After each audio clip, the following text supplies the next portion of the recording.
La F1. Elle nous fait rêver, mais elle nous fait aussi peur parfois. Toutes ces émotions sont dues à des histoires parfois folles lors des Grands Prix. Et parmi ces histoires, certaines sont insolites. C'est pourquoi je suis là aujourd'hui. Et yop les petits pilotes, c'est GL Racing. Et aujourd'hui, on se retrouve pour le 3e épisode des F1 Anecdotes. Au programme, comme toujours, 5 petites histoires insolites sur l'histoire de la Formule 1. Comme d'habitude, si une erreur ou un oubli se glisse dans la vidéo, n'hésitez pas à me le notifier dans les commentaires. J'épinglerai vos commentaires en remerciement. Sur ce, c'est parti pour les F1 Anecdotes. Quand le numéro 34 lie père et fils. Des fils de pilotes qui sont devenus eux-mêmes pilotes, on en connaît tous. En effet, on connaît tous Mick Schumacher, le fils du mythique Michael Schumacher chez Haas actuellement, ou encore Max Verstappen, le fils de Jos Verstappen. L'un est devenu champion du monde, mais pas l'autre. Le deuxième le sera peut-être dans quelques années. Mais là n'est pas la question. En parlant des pères et fils, vous vous demandez où est-ce que je veux en venir, n'est-ce pas? Eh bien, pas de panique, j'y viens. Des duos père-fils champions du monde en F1, ça ne court pas les rues. Bah oui, aujourd'hui, c'est-à-dire en 2022, seuls 2 duos père-fils sont devenus champions du monde. Mais de qui s'agit-il? Bon, vous les connaissez sûrement. D'un côté, on retrouve Keke Rosberg, qui est devenu champion du monde en 1982, et son fils Nico Rosberg, qui lui est devenu champion du monde en 2016. De l'autre, on retrouve Graham Hill, qui est devenu champion du monde pour la première fois en 1962, et son fils Damon Hill, qui l'a imité en 1996. Si vous êtes bon en maths, vous avez sûrement remarqué quelque chose. Et oui, dans les deux cas, 34 ans séparent le titre du père à celui du fils. C'est assez dingue pour être notifié, non? Du coup, si on suit la logique, Mick sera champion en 2028. Vous reviendrez sur cette vidéo si c'est le cas. Le record de disqualification. Qui se souvient de la disqualification de Sébastien Vettel en Hongrie en 2021? Je dois avouer que j'ai bien eu le seum. Saviez-vous qu'il n'avait jamais été disqualifié auparavant? À la date de la sortie de cette vidéo, il est donc officiellement le dernier pilote du classement du nombre de disqualifications en course. Mais connaissez-vous Stéphane Bellof? Ce nom ne doit rien vous dire et pourtant il détient un triste record, celui du nombre de disqualifications. Et oui, ce pilote qui a roulé en F1 entre 1984 et 85 pour l'écurie Tyrrell détient ce triste record avec en tout 11 disqualifications à son actif. Je ne vais pas revenir sur ces 11 disqualifications, mais je vous mets ici la liste exacte de ces disqualifications. Comme vous avez pu le lire, si vous avez mis pause à cette vidéo, il a principalement été disqualifié pour des infractions au règlement et des accidents. Parfois, il ne vaut mieux pas battre des records.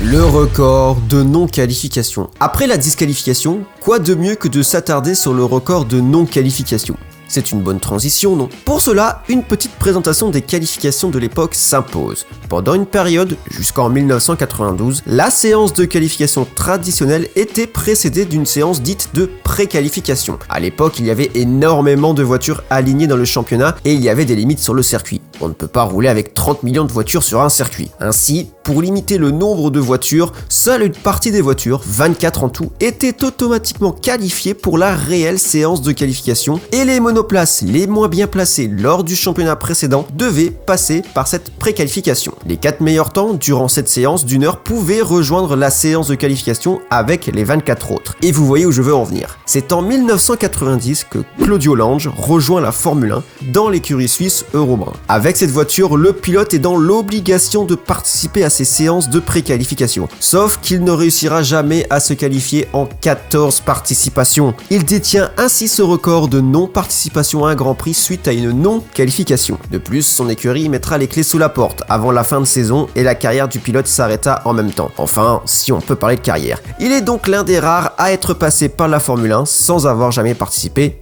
à une course. Le record d'abandon consécutif. Bon, c'est vrai qu'aujourd'hui je me suis un peu acharné sur les anecdotes. C'est limite les F1 anecdotes de la honte, non? Pour cette 4e anecdote, nous allons nous attarder sur un triste record, à savoir le plus grand nombre d'abandons consécutifs en Formule 1. Promis, on ne parlera pas de moi sur iRacing. Mais avez-vous une petite idée du nombre? Je vais vous laisser réfléchir. En attendant, je vais vous donner son nom. Il s'agit de Andrea De Cesaris qui a participé à 208 Grands Prix dans sa carrière en Formule 1 entre 81 et 94. Vous le connaissez donc sûrement si vous êtes un fan de F1. Mais saviez-vous qu'il était aussi surnommé Andrea de Cracheris? Ce n'est pas fou, me diriez-vous. Sa carrière ne fut pas excellente, mais il détient tout de même un record. 22, c'est le nombre d'abandons consécutifs d'Andreas de Cesaris entre le Grand Prix d'Australie 86 et le Grand Prix du Canada 1988. Il abandonna pour de multiples raisons, non pas que pour des crashs, mais force est de constater que son surnom ne vient certainement pas de nulle part. Le record d'abandon en Formule 1. Allez, on va terminer cette vidéo avec une dernière statistique, celui du plus grand nombre d'abandons en Formule 1. Promis, je ne me suis pas trop lâché pour cette vidéo en termes d'anecdotes. Pour ce record, il n'est pas seul, mais 2 pilotes possèdent ce record avec le même nombre d'abandons. Comme pour l'anecdote précédente, je vous laisse faire une prédiction sur le nombre. En attendant, je vais vous donner ces noms. Pour le premier, il s'agit de Riccardo Patrese, qui a participé à 256 Grands Prix entre 77 et 93. Malgré ce record, il remporta tout de même 6 Grands Prix dans sa carrière, ce qui n'est pas le cas du deuxième qui n'est autre que Andrea De Cesaris. Oui, je vous parle bien du même que l'anecdote précédente, à croire que l'abandon est sa philosophie de vie. C'est pas gentil, je sais. Mais bon, c'est quoi ce chiffre, me diriez-vous? 50, 80, 100? C'est beaucoup plus. En effet, ces 2 pilotes possèdent le triste record du plus grand nombre d'abandons qui s'élève à 147. La seule différence, c'est que l'un des deux a tout de même eu un petit palmarès dans ce sport.